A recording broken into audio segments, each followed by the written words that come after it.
बिस्मिल्लाहिर्रहमानिर्रहीम। अस्सलाम वालेकुम व्यूअर्स, मैं हूं हैदर हयात खान और आप देख रहे हैं ग्लोबल टाइम्स पाकिस्तान।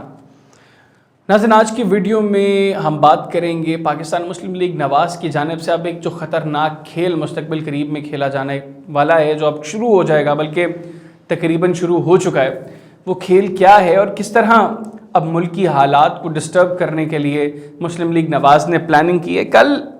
एक ट्वीट सामने आया पाकिस्तान मुस्लिम लीग नवाज़ के जनरल सेक्रेटरी एहसन इकबाल साहब की जानिब से। पहले वो ट्वीट आपको जो है वो पढ़कर सुनाता हूँ, उसके बाद उसके ऊपर डिस्कशन करते हैं कि बेसिकली प्लानिंग हो क्या रही है, माजी में किस तरीके से पाकिस्तान मुस्लिम लीग नवाज़ यही घिनौना खेल खेल चुकी है और इससे किस तरह मुल्क को नुकसान पहुँचा और अब आगे क्या लाहे अमल है मुस्लिम लीग नवाज़ का, कैसे चीज़ों को डिस्टर्ब करना है उन्होंने। तो ट्वीट आपको पढ़ के सुना दूँ।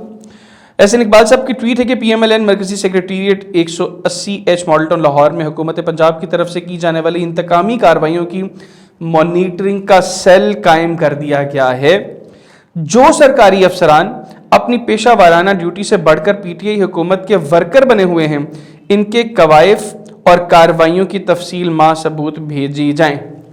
ये ट्वीट आई एहसन इकबाल साहब की जानिब से। उसके बाद पाकिस्तान मुस्लिम लीग नवाज़ का जो ऑफिशियल ट्विटर अकाउंट है, उससे एहसन इकबाल साहब की एक वीडियो ट्वीट की गई, जिसके साथ जो वीडियो में एहसन इकबाल साहब का पैगाम था वो यही था कि मॉडल टाउन का जो हेड ऑफिस है पाकिस्तान मुस्लिम लीग नवाज़ का, वहाँ पे एक मॉनिटरिंग सेल कायम कर दिया गया और उन्होंने जो जितनी भी तंजीमें हैं पाकिस्तान मुस्लिम लीग नवाज़ की, जितने भी बल्दियाती नुमाइंदे जो भी हाल ही में बहाल हुए हैं और कौमी और सूबाई असम्बली के मेंबरान हैं, उनको भी आगाह किया और बताया कि अब वो लोग, वो ब्यूरोक्रेट्स, वो सरकारी अफसर जो आपका काम नहीं कर रहे, जिनको उन्होंने पाकिस्तान तहरीक इंसाफ का अहलकार बताया, वो लोग आप लोगों ने नोट डाउन कर लेने हैं, उनकी लिस्टें तैयार कर लेनी है, उनको पेपर पर नोट कर लेना है और देखने के क्या ऐसा काम था जो उन्होंने करना था जो आपका नहीं किया। अब ये तो कुछ ऐसे स्टैंडर्ड्स हैं ना जिनसे अब परखा जाएगा, देखा जाएगा कि कौन सा ब्यूरोक्रेट है जो पाकिस्तान तहरीक इंसाफ के साथ है। ऑब्वियसली इसका स्टैंडर्ड ये होगा कि वो ब्यूरोक्रेट जो पाकिस्तान मुस्लिम लीग नवाज़ की किसी बंदे की कोई बात नहीं सुन रहा, वो ब्यूरोक्रेट वो है जो पाकिस्तान तहरीक इंसाफ का एहलकार बना हुआ है। तो ऐसी अब लिस्टें तैयार की जाएंगी और उन लिस्टों के बाद उन लोगों को नोट डाउन किया जाएगा और जिस वक्त पाकिस्तान मुस्लिम लीग नवाज़ को मौका मिलेगा वो उन लोगों से बदला लेगी। माजी के अंदर भी ऐसी मिसालें हमने देखी, जब पाकिस्तान मुस्लिम लीग नवाज़ ने जब अपोजिशन में थी पाकिस्तान मुस्लिम लीग नवाज़, तो कुछ लोगों को जहन में रखा और अपने इक़्तिदार में आने के बाद उन लोगों को टारगेट किया। मैं एक मिसाल कोट करता हूँ। सलमान सिद्दीक़ साहब जो कि साबिक़ चीफ सेक्रेटरी पंजाब रहे हैं, वो बाद में FBR के भी चेयरमैन रहे। सलमान सिद्दीक़ साहब पाकिस्तान पीपल्स पार्टी के दौर इक़्तिदार में चीफ सेक्रेटरी पंजाब थे और उस वक्त जो कुछ ज़राए से इंफॉर्मेशन हमें मिली कि शरीफ फैमिली की जानिब से रायविंड को जो उनका जो जाती उमरा में उनका महल है, उस महल की सड़क के हवाले से कोई पैगाम उनको पहुंचाया गया जो सलमान सिद्दीक़ साहब ने नहीं किया। और बाद में जिस वक्त पाकिस्तान मुस्लिम लीग नवाज़ इक़्तिदार में आई तो सबसे पहले उन्होंने सलमान सिद्दीक़ साहब को टारगेट किया। उनका बेटा अली सलमान जब आज़ाद हैसियत में मेंबर सूबाई असम्बली पंजाब मुंतखब हुआ तो वज़ीर आला पंजाब उस वक्त के जो थे शहबाज शरीफ साहब, उनकी तरफ से क्लियर इंस्ट्रक्शंस थी कि अली सलमान का कोई भी काम नहीं करना। किसी भी सरकारी अफसर को तमाम सरकारी अफसरान को ये क्लियर मैसेज दिया गया कि अली सलमान का कोई काम नहीं होना चाहिए। वो चूँकि सलमान सिद्दीक़ साहब के साहबजादे थे, सलमान सिद्दीक़ साहब का एक अपना सिविल सर्विसेज के अंदर अपना एक बड़ा रिकॉर्ड था, उनका काफ़ी देर उन्होंने सर्व किया था, तो उस बिहाफ पे उन्होंने जो थोड़े बहुत काम करवाए वो करवाए। दूसरा, इंडिपेंडेंट कैपेसिटी में इलेक्ट होने के बावजूद पाकिस्तान मुस्लिम लीग नवाज़ की जो लीडरशिप है उन्होंने इतना ग्रज दिल में रखा कि इंडिपेंडेंट कैपेसिटी में इलेक्ट होने वाले अली सलमान को उन्होंने पार्टी में भी एक्सेप्ट नहीं किया। वो बाद में फिर पाकिस्तान तहरीक इंसाफ में चले गए और आज के चेयरमैन टिफ्टा हैं।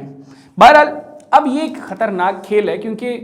ये जो मैसेज है, ये जो ट्वीट है और ये जो लिस्टें तैयार करने का पैगाम है, ये बेसिकली अब ये धमकी है एक तरह की ब्यूरोक्रेट्स को कि अगर आप लोग हमारा काम नहीं करोगे तो देख लो, फिर कल को हम जब इक़्तिदार में आएंगे तो फिर हम लोग आप लोगों को पूछ लेंगे, आप लोगों के गिरेबान पकड़ लेंगे, हाँ भी हमारा काम क्यों नहीं किया था। तो ये एक इंतहाई ख़तरनाक खेल है जो अब शुरू होने जा रहा है। और ब्यूरोक्रेसी की अगर हम बात करें तो पाकिस्तान तहरीक इंसाफ की हुकूमत जब इक़्तिदार में आई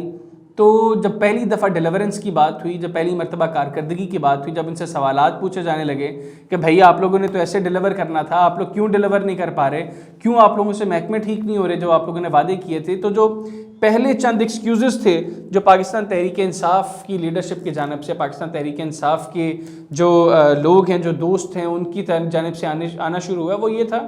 کہ بیوروکریسی ہمارا ساتھ نہیں دے رہی، بیوروکریسی چاہتی نہیں ہے کہ عمران خان کی حکومت چلے، بیوروکریسی چاہتی ہے کہ یہ فلاپ ہو جائیں، اور اس وجہ سے بیوروکریسی ہمارا ساتھ نہیں دے رہی۔ پھر ہم نے دیکھا کہ پنجاب کے اندر، وفاق میں بھی لیکن بالخصوص پنجاب کے اندر بیوروکریسی کی ایک میوزیکل چیئر بن گئی، یہاں پہ شروع ہو گئی، اور ایک کے بعد ایک سیکریٹری کو تبدیل کیا گیا۔ پنجاب نے اتنے کم دور کے اندر 5 آئی جیز دیکھے، لیکن پھر ایک آئی جی آتا تھا یا ایک سیکریٹری آتا تھا اور پھر اس کی تعریفوں کے پل باندھے جاتے تھے، ہر وزیر سے لے کے وزیر اعظم عمران خان صاحب تک وہ لوگ ان کی تعریفوں کے پل باندھتے تھے اور کہتے تھے کہ ہی از دا رائٹ مین، یہ ٹھیک طریقے سے کام کرے گا، لیکن پھر وہ رائٹ مین یا تو صحیح رائٹ مین ہوتا نہیں تھا، یا اس سے جو کام لینا مقصود تھا وہ کام نہیں کرتا تھا، پھر ایک نیا سیکریٹری آ جاتا تھا اور یا ایک نیا آئی جی آ جاتا تھا، اور یہ سلسلہ اسی طرح چلتا رہا۔ اور گورنمنٹ آج بھی 3.25 سال گزر جانے کے باوجود گورنمنٹ کے لوگ آج بھی یہی کہتے ہیں کہ بیوروکریسی نہیں چاہتی کہ پاکستان تحریک انصاف کی حکومت وہ اپنا ٹینیور کمپلیٹ کرے یا کامیابی کے ساتھ اپنا ٹینیور کمپلیٹ کرے، تو ان کے نزدیک بیوروکریسی ایک بڑی رکاوٹ ہے۔ اب پاکستان مسلم لیگ نواز نے بھی بیوروکریسی کو ٹارگٹ کرنا شروع کر دیا، اور ان کا خیال ہے کہ بیوروکریٹس کو یہ ٹارگٹس دیے جاتے ہیں کہ آپ لوگوں نے پاکستان مسلم لیگ نواز کے لوگوں کو ٹارگٹ کرنا ہے۔ تو اب یہ چیزیں ہیں کہ ایک جانب اپوزیشن جو ہے وہ اب بیوروکریسی کو ٹارگٹ کر رہی ہے، گورنمنٹ بھی شروع دن سے بیوروکریسی کو ٹارگٹ کر رہی ہے۔ پھر پاکستان تحریک انصاف کے اقتدار میں آنے کے فوری بعد خان صاحب جو کہتے تھے کہ ہم سول سروسز کے سٹرکچر کو چینج کریں گے، اس سٹرکچر کی چینجنگ کے حوالے سے بھی کچھ چیزیں ہمیں دیکھنے کو ملیں، لیکن وہاں پہ بھی اب ٹھنڈ پڑ گئی، کوئی اس کو ڈسکس نہیں کر رہا، کوئی اس میں پیش رفت نظر نہیں آ رہی کہ کب اور کس نے وہ سول سروسز کے سٹرکچر کو چینج کرنا ہے۔ لیکن موجودہ سینیریو میں جب یہ ٹویٹ سامنے آئی ہے حسن اقبال صاحب کی اور پاکستان مسلم لیگ نواز کی جانب سے یہ بیانیہ آنا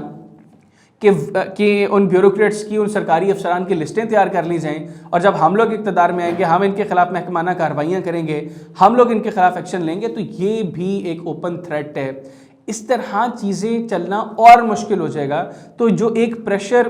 اسمبلیوں کے اندر یا پبلک کے اندر پاکستان مسلم لیگ نواز اور اپوزیشن کی کچھ جماعتیں کریٹ کر رہی ہیں، یہ چیز مزید بگاڑ پیدا کرے گی، اور اس طرح گورنمنٹ کے لیے مزید مشکل ہو جائے گا ڈیلیور کرنا۔ اب آنے والے وقت میں دیکھتے ہیں کہ اگر یہ چیزیں ایسی چلتی ہیں تو ایسے میں بیوروکریٹس بھی ظاہر سی بات ہے کہ ان کو بھی پتہ ہے کہ ان کا جو اپنا ایک سٹرکچر ہے، اگر اس میں اپوزیشن اور گورنمنٹ میں یہ جو جماعتیں ہیں یہ ان کو اس طریقے سے تھریٹن کریں گی اور ان کو کام نہیں کرنے دیں گی یا ان کے مطابق نہیں چلیں گی، تو وہ لوگ بھی پھر اپنی گروپنگ اس حساب سے کریں گے کہ وہ کسی بھی گورنمنٹ کو چلنے نہیں دیں گے۔ تو یہ ملک کے اندر ایک عجیب سی افراتفری شاید اب شروع ہونے جا رہی ہے، جو اوپن ایک دوسرے کے اداروں کو اب ہم ٹارگٹ کر رہے ہیں، اور اس طریقے سے یہاں پہ ایک ایسی ہوا کریٹ ہو گئی ہے جو پتہ نہیں کس طرح اس ملک کو صحیح ڈائریکشن کی طرف لے کے جائیں گے۔ لیکن ہماری دعا ہے کہ اس ملک کی تمام پولیٹیکل پارٹیز اپنے پولیٹیکل جو بھی ان کے ایجنڈے ہیں ان کو سائڈ پر رکھ کر ایک نیشنل ایجنڈا بنائیں،